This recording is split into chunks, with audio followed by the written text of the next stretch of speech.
poder sentar em nome do Senhor.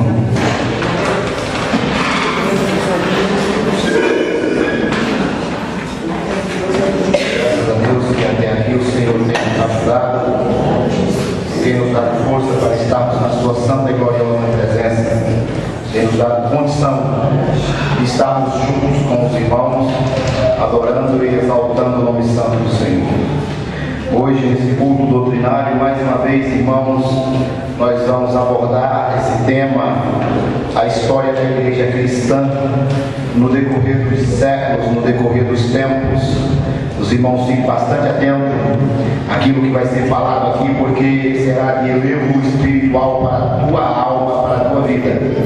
E no final do trabalho, se algum dos irmãos tiver alguma dúvida, uma pergunta a fazer, a gente abre aí um pequeno espaço para que os irmãos possam manifestar. Irmãos, nós falamos no culto passado sobre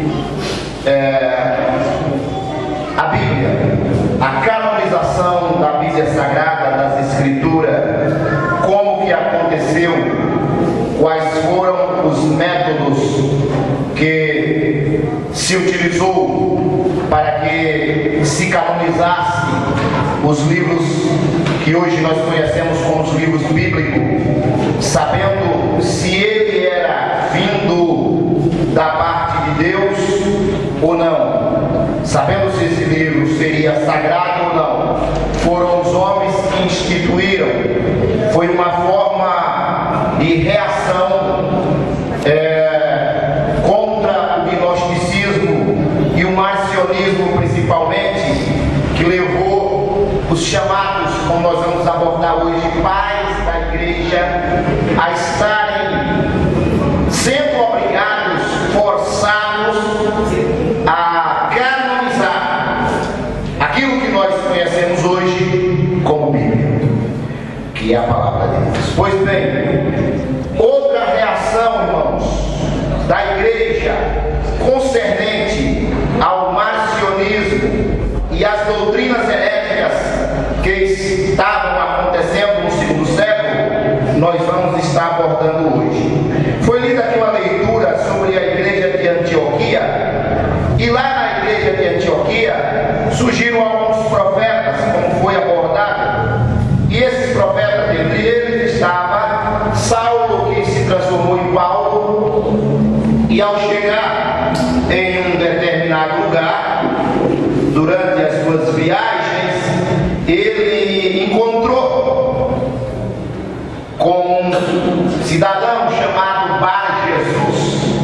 Essa expressão Bar significa, irmãos, filho dele. Se significa filho dele, veja, um homem que se utilizava de artes mágicas, chamado de filho de Jesus. Então seu nome significava isso. Se no período inicial da igreja primitiva nós já tínhamos muitos problemas relacionados com heresia e coisas dessa natureza, imagine o período que foi passando e nos nossos dias hoje. Então a igreja, ela reagiu também, irmãos, criando aquilo que ficou conhecido como credo.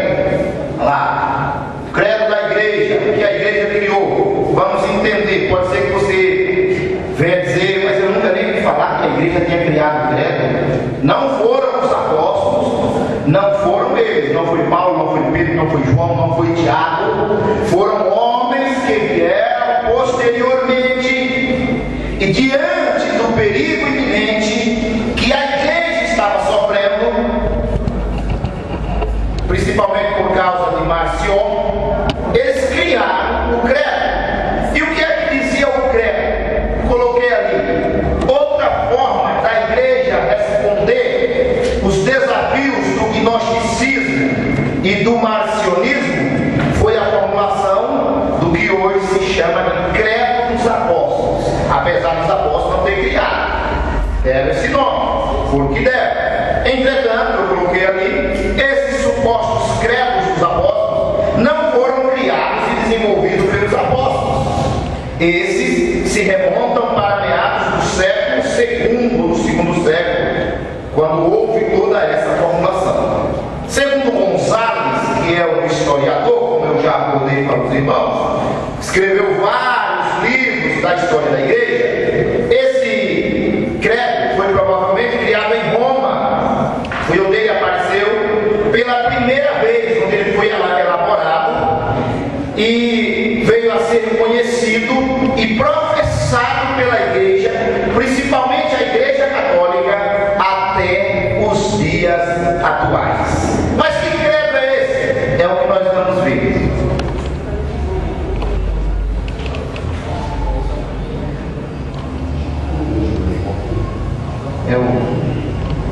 A grosso modo, o credo que foi instituído pela igreja, como nós estamos invocando, é: creio em Deus Pai Todo-Poderoso. Era o primeiro ato do credo. É um credo bom, não é? Creio em Deus Pai Todo-Poderoso. É um credo bom. Mas é importante nós destacarmos aqui, irmãos, que ele não faz parte das Escrituras. Que os irmãos não vão encontrar essa expressão nas Escrituras. Creio em Deus Pai Todo-Poderoso. Isso foi criado posteriormente por homens que reagiram contra o marcionismo. Então, a primeira expressão: creio em Deus Pai Todo-Poderoso. Vamos em frente. Creio em Jesus Cristo, o Filho de Deus, que nasceu do Espírito Santo, olha aí, e da Virgem Maria, que foi crucificado sobre Pôncio Pilatos e morreu, e se levantou de novo no terceiro dia, vivo dentre os mortos, e ascendeu ao céu, e se sentou à destra do Pai, e virá julgar os vivos e os mortos. Então, outra parte que fazia parte do credo era essa expressão aí: eu creio em Jesus Cristo como sendo o Filho de Deus, gerado pelo Espírito Santo, nasceu da Virgem Maria, foi crucificado, sofreu sob Pôncio Pilatos. Tudo isso, irmãos, a grosso modo, é a interpretação das Escrituras. Mas é importante nós sabermos que foram coisas que foram criadas. Se os irmãos procurarem desta forma que está sendo passado aqui, dentro das Escrituras, da Bíblia, como nós estamos abordando, os irmãos não vão encontrar outra expressão: creio no Espírito Santo, na santa, olha a complicação aqui, na santa igreja e na ressurreição da carne. Bom, nós sabemos que as Escrituras dizem que a carne e o sangue não herdam o reino de Deus. Carne e sangue não herdam o reino de Deus. Então veja que foram coisas que foi instituída com o passar do tempo pós-apóstolos, após a morte dos apóstolos.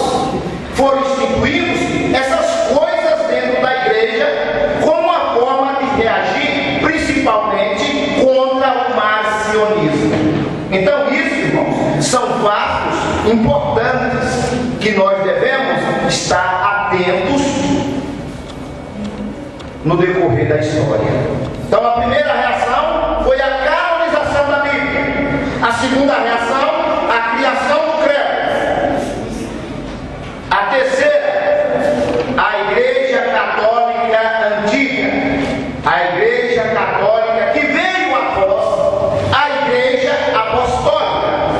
Como nós abordamos aqui para os irmãos, fica sempre essa discussão: qual foi a primeira igreja que existiu? Foi a católica? Não, irmãos. Nós sabemos, pelas Escrituras, que a primeira igreja foi a Igreja Apostólica.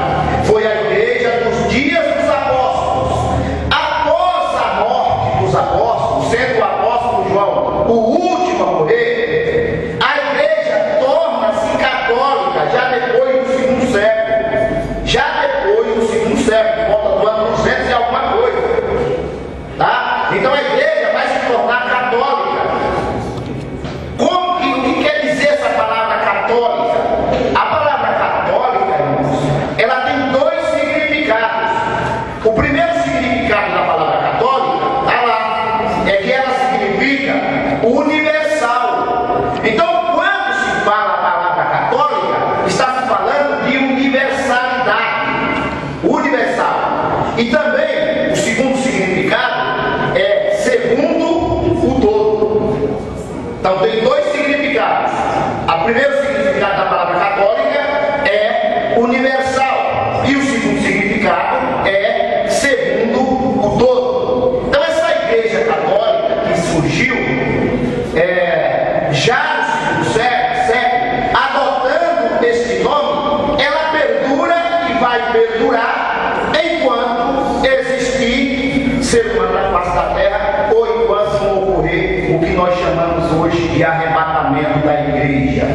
e nós tivermos uma igreja e um único pastor, ou um único rei, um único senhor, essa confusão vai continuar.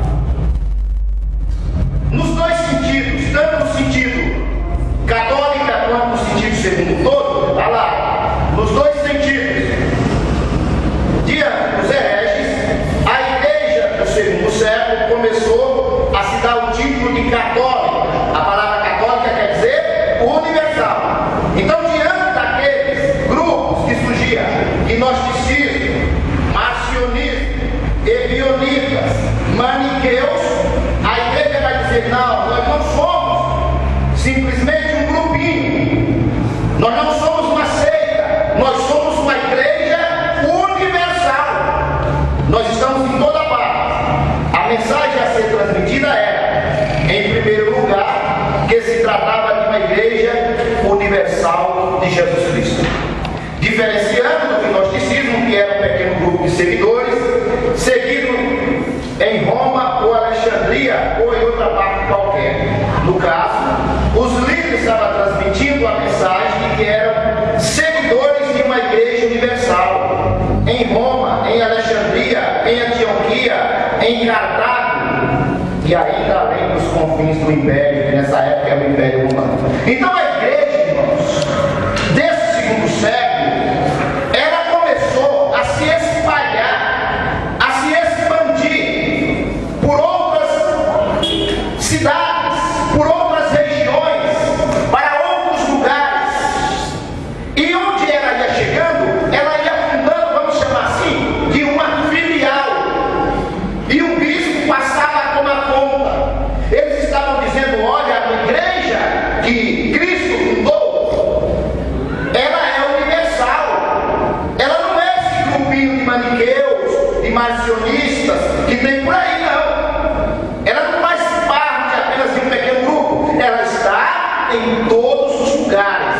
Então essa é a expressão. Claro que nesse tempo, irmão, esqueça, apesar de nós estarmos usando aqui o termo católica, esqueça a expressão Papa. Não tem Papa nesse período. Nós estamos falando aí do século II, chegando perto aí do século III, não chegamos no século III ainda, estamos falando do século II. Não tem Papa nesse período. A igreja está proliferada, se espalhou, está em muitos lugares, mas não tem Papa ainda nesse período. Vejamos. Então começou a surgir um termo que é muito importante, talvez vocês nunca ouviram falar: os chamados pais da igreja. Alguém já ouviu falar que a igreja tinha pai? Se nunca ouviu falar, está ouvindo falar. Então surgiu essa expressão, os pais da igreja. Esses pais da igreja, irmãos, foram homens que formularam pensamentos, que tiveram ideias e se diziam como os defensores da fé e da verdade.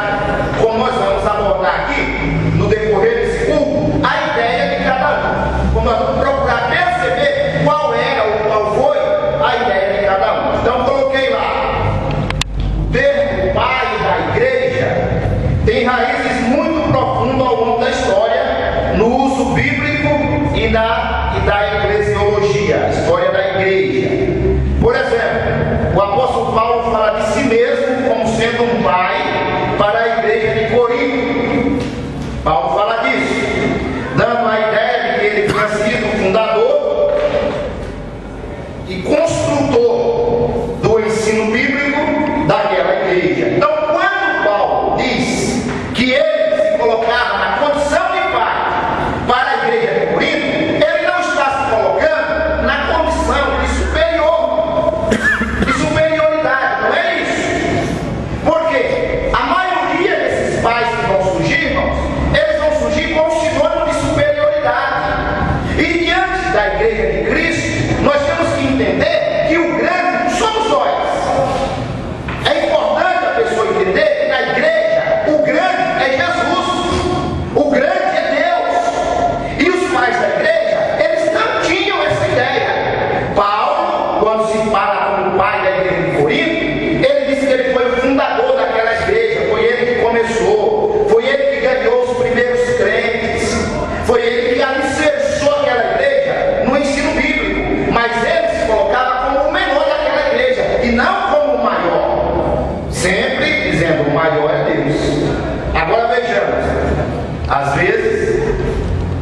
Os rabinos, já estou falando aqui do judaísmo, dentro da igreja não tem rabino. Os rabinos faz parte do judaísmo. Mas por que, presbítero, não está falando do judaísmo? Porque venhamos e convenhamos, a igreja, ela saiu de dentro do judaísmo. Foi por isso que Jesus disse, a salvação vem dos judeus. Então os rabinos, acompanha comigo, às vezes os rabinos, que eram os mestres do judaísmo, eram chamados de pais. E vale a pena salientarmos que o título também ocorreu em outros círculos. Este termo, geralmente estava designando um professor que está instruindo e guiando um discípulo para a verdade religiosa ou filosófica. Então se tem, e tinha muito na antiguidade, muitos filósofos que fundaram escolas de filosofia, por exemplo. Platão, ele foi aluno de Sócrates. Aristóteles foi aluno de Platão, que viveram lá na Grécia Antiga. Tinha muitos dessa natureza, pessoas que procuravam aprender com um sábio, com um mestre. Nesse caso, esse mestre era visto como sendo um pai para aquele aluno. Então esse é o termo real. Mas vejamos como foi aplicado na história da igreja. Os pais da igreja. O termo adquiriu sentido mais técnico, está lá. O termo adquiriu sentido mais técnico. Então vejamos, acompanha aí comigo. Desde o quarto século, especialmente no contexto das controvérsias que surgiram no âmbito religioso e teológico, que causou um abalo no quarto e no quinto século. O que isso quer dizer? Isso quer dizer que esses pais que surgiram, é o que eu estou dizendo, eles não surgiram como sendo uma pessoa que ia apenas ensinar, como uma pessoa que ia fundar. Eles já pegaram a igreja, já vinha existindo igreja fundada, mas começou a surgir aquilo que eles entendiam que era uma heresia. O que é uma heresia? Segundo os teólogos, uma heresia é aquilo que não tem apoio nas escrituras, naquilo que chama de Bíblia, do que nós chamamos de Bíblia. O que não tem apoio na Bíblia, os teólogos dizem que é heresia. E é isso que esses pais da igreja vão fazer. Eles surgem para combater aquilo que eles entendem que é heresia. Olha, não estou dizendo que era heresia. Eles entendiam que era heresia e para eles era heresia. Naquele momento era heresia. E eles combatiam com unhas e dentes. Se ia morrer gente, se não ia morrer gente, eles não estavam nem aí. Então veja que eram homens compromissados com a verdade deles. Não eram homens compromissados com a verdade de Deus. O ser humano, ele não é dono da verdade. A verdade é relativa, irmãos. Não existe uma verdade absoluta, nem sua. Aquilo que é verdade hoje, pode ser que amanhã não seja mais. Deus é a verdade. Agora, nós não conhecemos tudo dele. E aquilo que a gente imaginava como verdade, pode ser que amanhã deixe de ser verdade, não seja mais. E aí é onde surge o problema. Os pais da igreja se colocaram como donos da verdade, que é isso que nós vamos ver aqui. Então veja, os bispos e professores da igreja foram chamados de pais do segundo século em diante. Então não foi na época dos apóstolos. O apóstolo Paulo se colocava como pai, mas ele não foi chamado assim. Nós não temos esse termo. Então foi do segundo século em diante. Assim chamados porque eles perseveraram em proteger em proteger com unhas e dentes as decisões tomadas pelos concílios, tais como o concílio de Nicéia, o concílio de Constantinopla e o concílio da Calcedônia, no terceiro e no quarto século, e no quinto século, tá? A era cristã. Então nós temos aí três concílios: o concílio de Nicéia, o concílio de Constantinopla e o concílio da Calcedônia. O que era um concílio? Uma reunião de, vamos chamar de obreiros.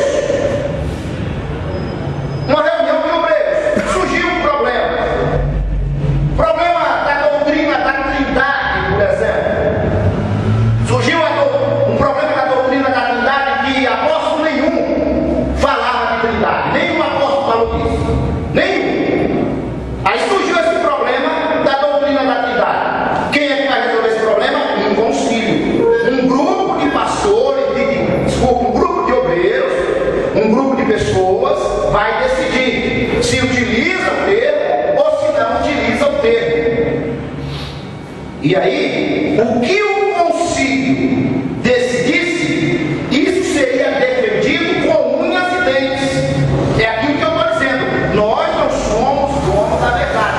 Não é porque o concílio, seja ele de Nicéia, da Calcedônia ou de Constantinopla, decidiu alguma coisa, que isso deve ser considerado como verdade eterna. Mas isso foi considerado como verdade eterna. E quem se opôs a esse tipo de coisa, a esse tipo de decisão que o concílio decidiu, irmãos, não era como hoje, não. Hoje nós temos os hereges, as heresias, mas ninguém pode tirar a vida de alguém porque cometeu uma heresia, a não ser que você caia lá no meio dos fanáticos do islamismo lá do Oriente Médio.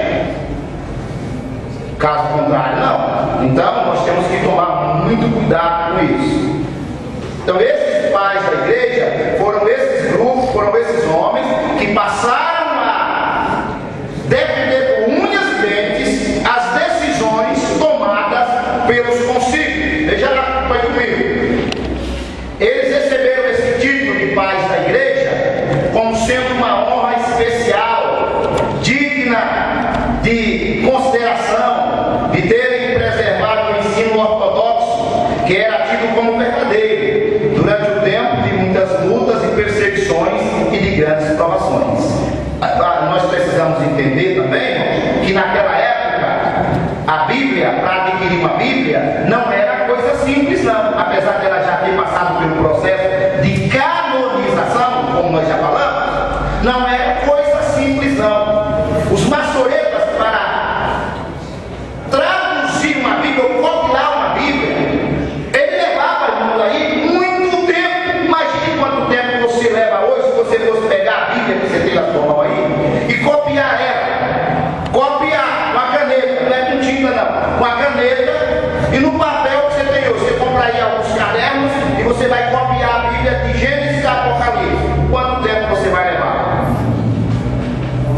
Quantas horas? Imagine aí, pense. Tem coragem? É difícil, né? É difícil. Então, naquela época, irmãos, era assim que fazia. E eles não tinham ainda a utilização da imprensa. A imprensa não tinha surgido. Então era na mão, copiando em pergaminho, em rolo de pele de cabrito, de carneiro, ou em papiro. Não se tinha papel à disposição como se rasga papel hoje e joga fora. Então era muito difícil. Imagine o preço, irmãos, que uma Bíblia saía para uma pessoa adquirir. Então não era coisa fácil. Quem ia pensar em trabalhar para comprar a Bíblia? Ninguém. Quem estava maluco fazer um negócio desse, passar um ano, 2 anos, 3 anos trabalhando para comprar uma Bíblia. E a comida que ia ter que comer? Então era muito complicado. Então esse período foi um período difícil. Vejamos esses pais da igreja. O primeiro, irmãos, que nós estamos abordando aí, ó, Irineu de Leão, foi um dos pais da igreja.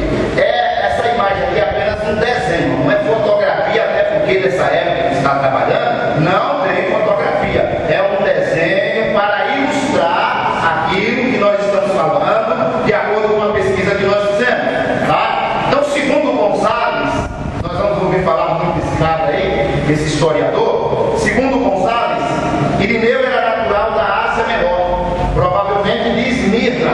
Esmirna foi uma cidade da qual o apóstolo João enviou uma carta, lá no Apocalipse. Provavelmente esse tenha sido também local do seu nascimento, por volta do ano 130, e onde também foi discípulo do bispo Policarpo. Policarpo foi discípulo de João.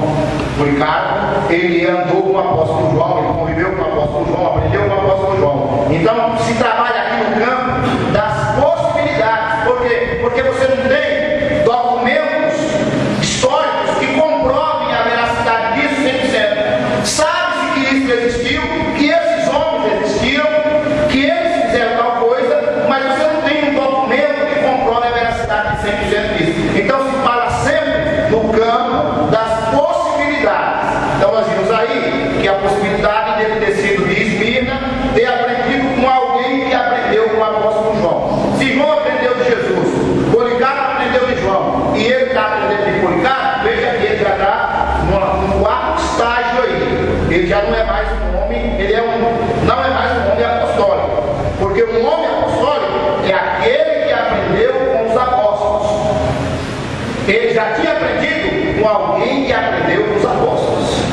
Está vendo o segundo caso? Segundo o que se diz, Irineu foi um admirador fervente do seu mestre Policarpo, e em seus escritos refere-se várias vezes aos ensinos desse ancião.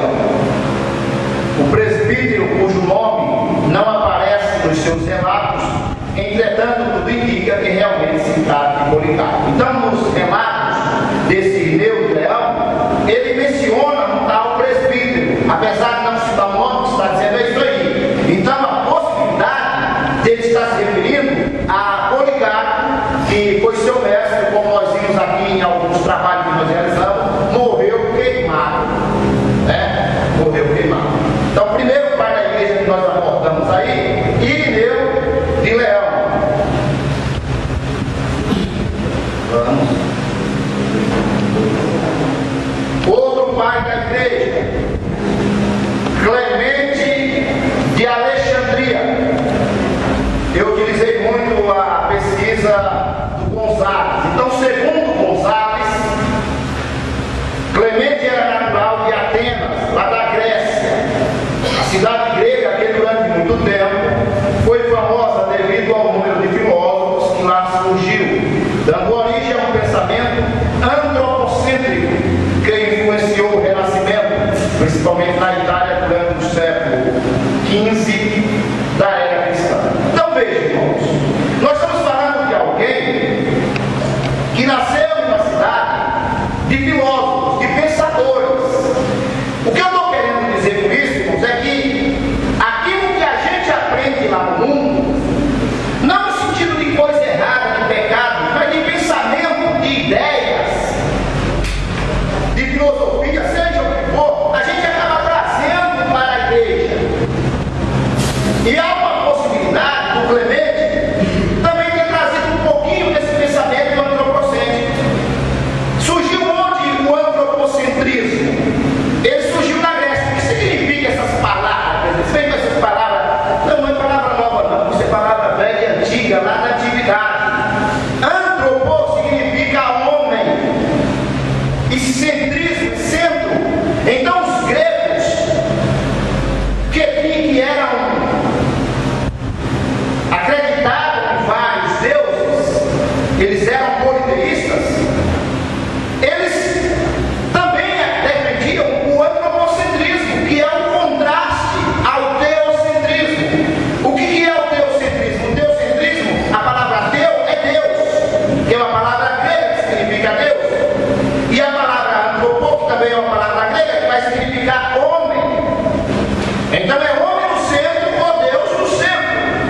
O teocentrismo diz que Deus é o centro de todas as coisas. E o antropocentrismo vai dizer que o homem é a medida de todas as coisas, que é o centro de todas as coisas. Veja que o Clemente, ele aprendeu os seus ensinos, foi no meio de gente que pensava dessa forma, que pensava dessa natureza, que de uma determinada forma acaba sendo influenciado. Claro que se ele se converteu, e aqui a gente não está discutindo essa crença, está falando de história, ele vai tirar o antropocentrismo. Mas nós sabemos o que é o antropocentrismo. E hoje ninguém defendeu um negócio desse, apesar de saber que o homem faz muitas coisas, mas eu nunca vou falar uma coisa dessa, dizer que o homem é o centro de todas, que o homem é a medida de todas as coisas, que o homem é o centro do universo. Jamais vou falar um negócio desse. O homem pode acrescentar uma medida à sua estatura? Será que o homem pode fazer nascer um fiapo de cabelo na sua cabeça? O homem pode acrescentar um segundo à sua vida? Nós não temos controle nem mesmo sobre a nossa própria vida. Nós não temos controle, às vezes, nem mesmo sobre o nosso próprio corpo. No sentido de fazer ele crescer ou ele diminuir ou ele parar de doer. Não temos condição de fazer isso, irmãos. A nossa mente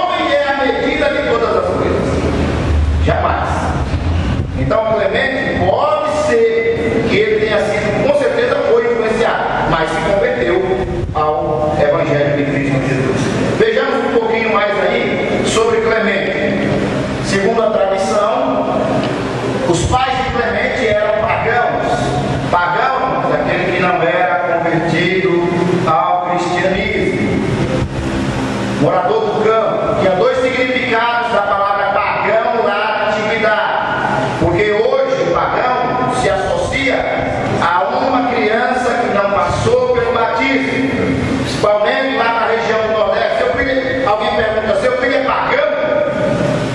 Pagão? Ele nunca foi batizado, ele é um pagão. A palavra pagão tinha dois significados: significado de idólatra, pessoa que adorava outros deuses, e morador do campo. A palavra pagão tinha esses dois significados. Então quem morava no campo também era chamado de pagão. Então se diz aqui que os pais de Clementes, eles eram pagãos, mas se converteu ao cristianismo e se lançou em busca de alguém que pudesse ensinar os fundamentos da fé cristã. Então os pais de Clemente acabam se convertendo ao cristianismo, mas é o que eu tenho falado para os irmãos aqui: a dificuldade em aprender, em saber, em conhecer era tremenda, irmãos. Não tinha ninguém para orientar, era difícil encontrar as regiões longínquas, distantes uma da outra.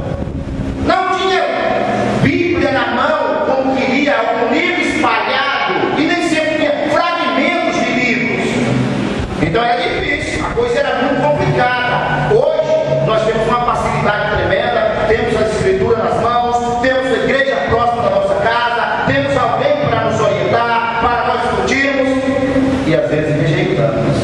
Então veja aí, depois de viajar por boa parte do Mediterrâneo, mar Mediterrâneo, né, as cidades mediterrâneas, encontrou em Alexandria um mestre que atendeu ao seu anseio. Esse mestre era Pânteno, de quem pouco se sabe. O que realmente se sabe é que Clemente permaneceu em Alexandria e após a morte de seu mestre ocupou o seu lugar. Então não se tem muita informação sobre esse Pânteno, mas sabe-se que esse foi o mestre ou alguém, ou um pai para o Clemente, que ensinou o Clemente a fé cristã, os passos dentro do cristianismo. E o Clemente foi um bom aprendiz, um excelente aprendiz, até porque virou um dos pais da igreja. Então a coisa é bem assim. Outro pai da igreja aí foi Tertuliano de Cartago. Cartago é uma cidade lá na África. Veja que Alexandria, se não me foge a mente, nós falamos de Alexandria no Egito, né? Vamos ver aqui. Deixa eu ver aqui quem foi que eu peguei. Clemente de Alexandria, Irineu de Leão. O Leão também parece, não estou recordado agora se é na África. Alexandria no Egito e Cartago na África.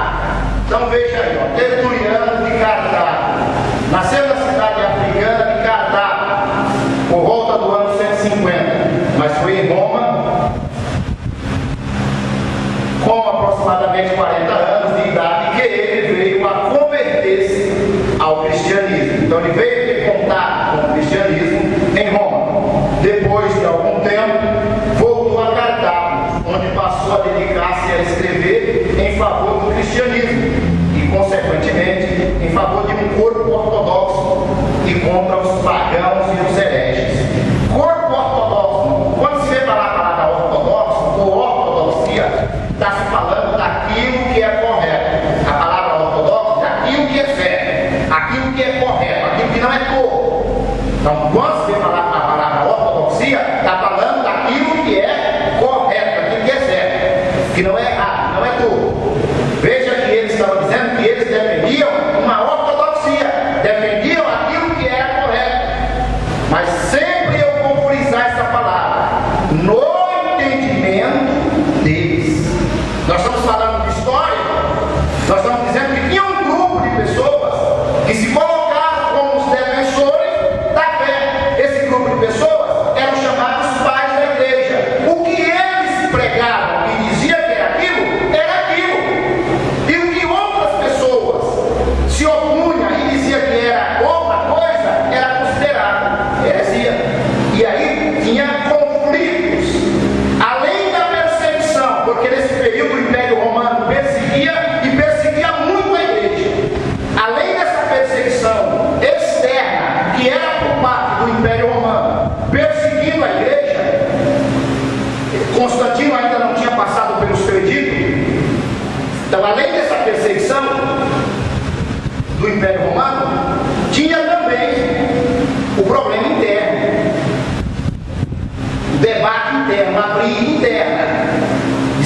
estava certo e quem estava errado. Então foram problemas que existiram na história da igreja. Outro pai da igreja, Orígenes de Alexandria, também lá no Egito. Orígenes foi discípulo de Clemente e um dos considerados grandes, eu coloquei ali entre aspas, né? Porque grande nós sabemos que só tem um, que é Deus. Grandes mestres da igreja. Diferentemente de seu mestre Clemente, Orígenes tinha pais cristãos. Durante a perseguição de Sérgio Severo, imperador romano, a mesma que obrigou Clemente a fugir de Alexandria, o pai de Orígenes foi feito prisioneiro e sofreu o martírio. Orígenes, na época, que ainda era muito jovem, quis unir-se a seu pai no cárcere para sofrer o martírio, juntamente com ele. Mas sua mãe escondeu suas roupas e Orígenes viu-se obrigado a permanecer em casa, onde dedicou a seu pai um tratado em que o exortava a ser fiel até a morte. Então veja, irmãos, como eu falei para os irmãos, a igreja no começo, nós estamos falando ainda dos primórdios, dos primeiros tempos, ela sofria essa dura perseguição por parte do Império Romano. Muitos crentes pagavam com a própria vida porque era crente, porque era diferente. Isso é uma perseguição externa, porque acreditava num Deus, num Jesus que era visto já como Deus, que tinha morrido, que tinha ressuscitado, mas o Império Romano não aceitava isso. Então, irmãos, isso acontecia nesse período aí. E Orígenes, sua família, passou por esses problemas. Quando se usa essa expressão ser fiel até a morte, está se usando um termo das Escrituras, está se usando um termo bíblico. Ser fiel até a morte, está aqui a coroa da vida, foram palavras do apóstolo João. Então essa expressão, ser fiel até a morte, já se pressupõe que eles conheciam o livro do Apocalipse, ou parte do livro do Apocalipse, né? Ser fiel até a morte. Então nós temos aí os pais da igreja. Vamos ver um pouquinho mais sobre Orígenes, que podemos destacar ainda sobre Orígenes. Algum tempo depois, na mesma cidade, Orígenes iniciou seu ministério de ensino em primeira instância para novos convertidos na fé cristã. Mais tarde tornou-se professor de teologia, ensinando grupos mais avançados no cristianismo. Mais tarde, devido ao desempenho de Orígenes, devido a ciúmes do bispo de Alexandria, entraram em conflitos, obrigando Orígenes a abandonar Alexandria e situar sua nova residência em Cesareia, onde continuou dedicando-se aos estudos e ao ensino por mais de 20 anos. Então eram homens, irmãos, que estavam preocupados quando eles tinham acesso, principalmente ao Antigo Testamento, aos livros do Antigo Testamento, que era o que existia também na época, ou livros do apóstolo Paulo, do apóstolo João, do apóstolo Pedro, do Evangelho de Lucas, que circulava. Quando esses homens tinham acesso, eles se aprofundavam, eles iam a fundo. Nós estamos falando, irmão, de pessoas que não tinham a Bíblia como você tem hoje. E às vezes ela deve estar até empoeirada lá no canto, jogada, que a gente não deixa lá. Mas a gente vê na igreja, o pastor faz na leitura lá, a gente acompanha, ele está bom. Será que é isso mesmo, irmão? Então veja que esses homens não enfrentaram muitas dificuldades para que o Evangelho chegasse até nós. O que nós vemos no decorrer dessa história aí, diante de perseguição externa, é a mão de Deus, a mão do Todo-Poderoso, seja como for, para que o Evangelho não morresse lá no Oriente Médio, para que o Evangelho não ficasse preso lá, acabasse lá. Então se vê a mão de Deus. Veja que nós estamos falando de coisas que a história relata, que foram coisas terríveis para que o Evangelho perdurasse e chegasse até os nossos dias. Se chegou contorcido, deturpado, aí é outra história, mas chegou. E o que chegou é suficiente e capaz de salvar a qualquer pessoa que acredita em Jesus Cristo como o único e suficiente Salvador da sua vida.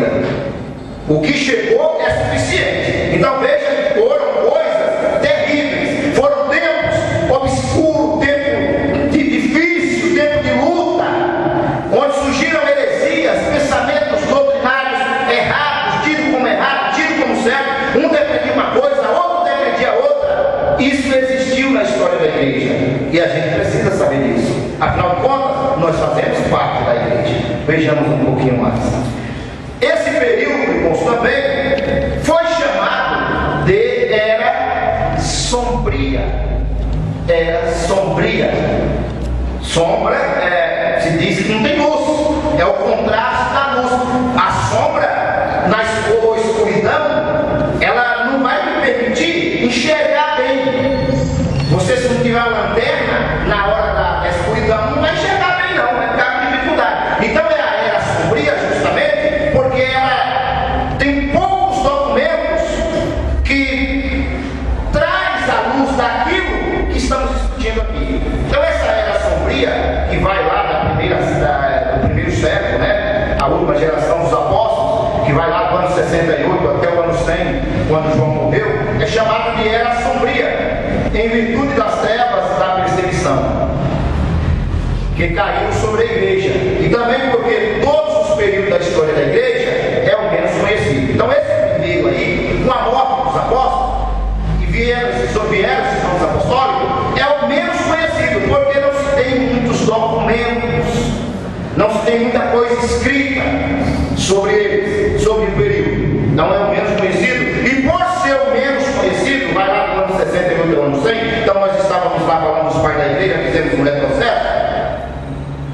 é chamado de Era Sombria. Para iluminar os acontecimentos desse período, já não se tem mais a luz do livro de Atos dos Apóstolos, e infelizmente nenhum historiador da época preencheu o vácuo existente. O que vai ter um pouquinho aí de história nisso aí é Flávio José, mas o Flávio José, ele era um historiador hebreu, e quando a gente analisa aquilo que ele escreveu, ele tem uma tendência, talvez por causa da política da época, a dar uma ênfase a Roma, a puxar um pouquinho a sardinha para Roma, nos seus escritos. Não sei se por causa da perseguição que Roma exercia lá no Oriente Médio, ou porque ele tinha algum benefício, isso eu não sei. Então não se tem muitos escritos, historiadores, e o livro de Atos encerra. O livro de Atos vai falar nem da morte de Pedro, nem da morte de Paulo, nem da morte de João, da morte dos apóstolos. Então o período ficou conhecido como Era Sombria.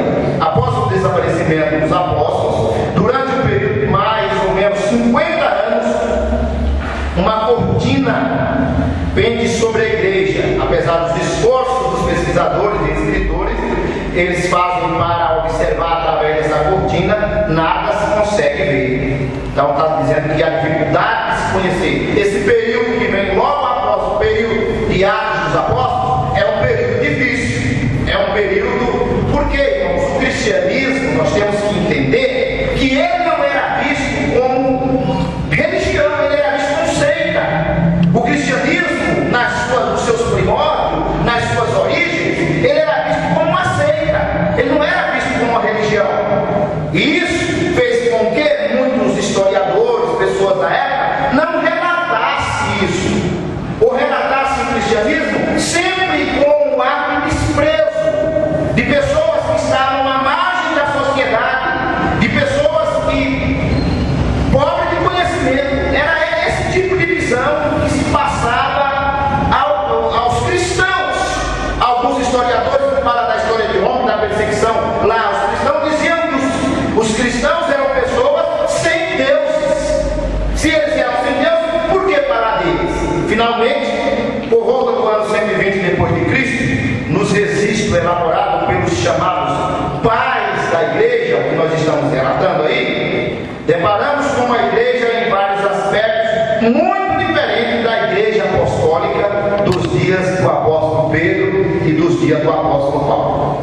Então a igreja que o apóstolo Pedro e que o apóstolo Paulo fundou, ela não tinha as mesmas características da igreja que surgiu após a Era Sombria.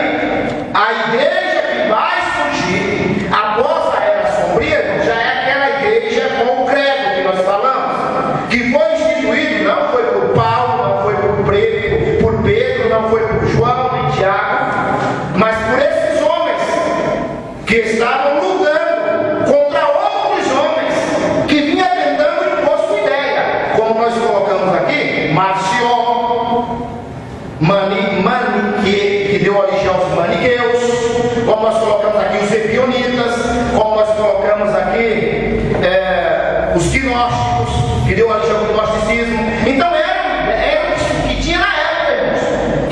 sendo combatido por esses chamados pais da igreja, e foi o que prevaleceu. Se porventura a ideia de Marcião tivesse prevalecido, possivelmente a gente estivesse defendendo aqui esse cara, né? Mas não foi essa ideia que prevaleceu. Já estamos concluindo por hoje. Aí, irmãos, inicia-se o período de perseguição. Estamos falando ainda de um período de perseguição. Que perseguição? A perseguição que o Império Romano desencadeou contra a igreja. Olha, meus irmãos, a igreja de Cristo, desde que ela surgiu, primeiro porque ela já surgiu com sangue. Sangue de quem? Primeiro de Cristo. Cristo Jesus, para fundar a igreja, ele teve que derramar sangue. Foi fundada, derramou uma, eu não sei se foi até alguma gota, mas que derramou tudo lá na cruz, derramou. Segundo, o sangue dos apóstolos. Todos eles tiveram problemas. Todos eles tiveram problemas, um certo problema de martírio, menos o apóstolo João. Os outros todos tiveram problema de martirização, de morte, de pagar com a vida. Depois a história da igreja, nós vamos ver no decorrer pós-era sombria, com esses pais da igreja, antes do edito, do chamado Constantino, como vai ser abordado ainda no decorrer desse estudo. Antes do edito de Constantino, muitos crentes, muitos cristãos foram mortos e compraram a salvação com a própria vida. Aquele louvor que as irmãs cantam aqui, o sangue quente que corria, ele corria mesmo, irmãos. Crentes sofreram, foram queimados, foram torturados, foram cerrados, como diz esse irmão Hebreus. O que eu estou dizendo com isso? Eu estou dizendo com isso que nós estamos vivendo como igreja de Cristo um marasmo terrível. Um marasmo terrível. E ainda, por incrível que pareça, não tivemos a nossa fé provada. No próximo culto, a gente fala com o pastor sobre Nero e a perseguição que o Império Romano fez à igreja do Senhor. Alguém quer perguntar alguma coisa? Alguma dúvida daquilo que nós falamos? Nós falamos aí por volta de 50 minutos, mais ou menos. Pode ser que tenha ficado alguma dúvida aí, alguma coisa que não soou bem aos ouvidos e não entendeu. A gente volta e esclarece. Não? Que Deus nos abençoe em nome de Jesus. Eu passo a direção culto ao nosso pastor.